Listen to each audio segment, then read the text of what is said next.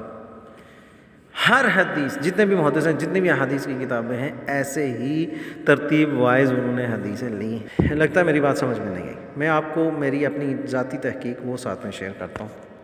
تو میرے بھائیوں، میں نے خود جب یہ ویڈیوز دیکھی، اس کے بعد میں نے یہ تحقیق کرنا شروع کیا کہ آیا یہ حضرت سیدنا جابر بن سمرہ والی حدیث جو ہے، کیا یہ کہیں رفع دین کے لیے بھی ہے یا نہیں۔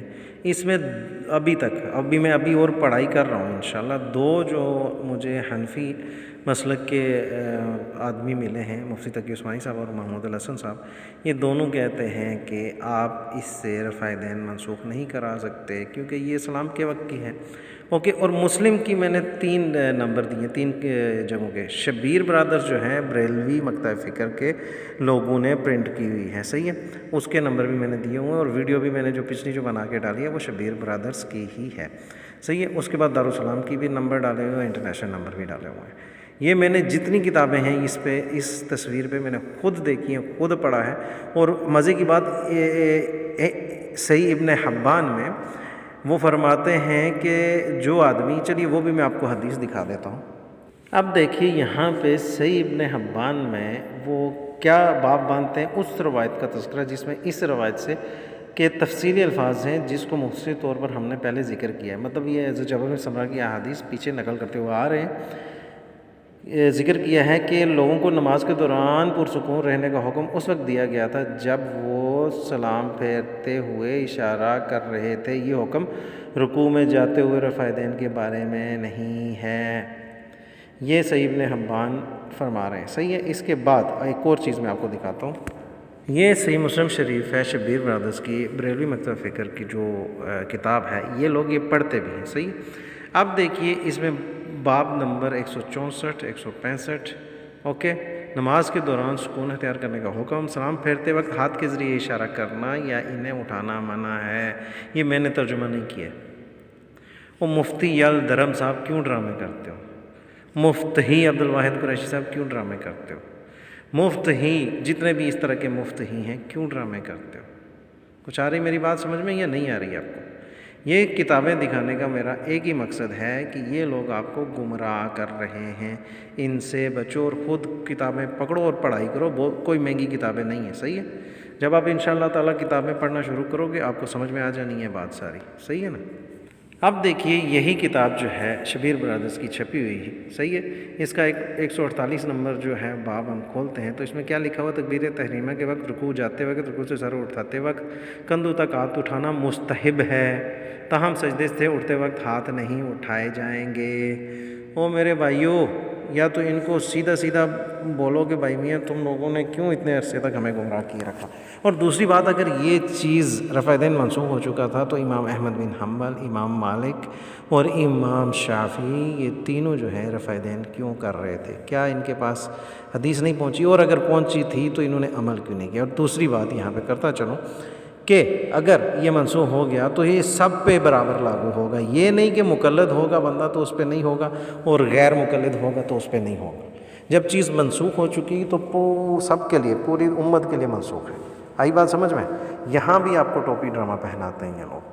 تو میرا آپ لوگوں کو ایک ہی مشورہ ہے میرے بھائیوں کہ خود پڑھائی کرو، انشاءاللہ آپ کو سمجھ آ جائے گی۔ جیسے میں خود پڑھائی کر کے یہ ساری چیزیں میں خود اپنے ہاتھوں سے لکھ رہا ہوں، بنا رہا ہوں۔ ایک اور چیز میں آپ کے ساتھ یہاں پہ شیئر کرتا چلوں، یہ دیکھیے میں نے رفع دین پہ یہ ساری 14 کی 14 کتابیں خود دیکھی، اس میں سب 14 کتابوں میں صرف ایک کتاب ترمذی میں حضرت ابن مسعود رضی اللہ تعالیٰ عنہ کی حدیث کو حسن بولا گیا ہے، اور میں مانتا ہوں صحیح ہے اس چیز کو، لیکن باقی جتنے بھی یہ 14 محدث ہیں اس کو ضعیف کہہ رہے ہیں۔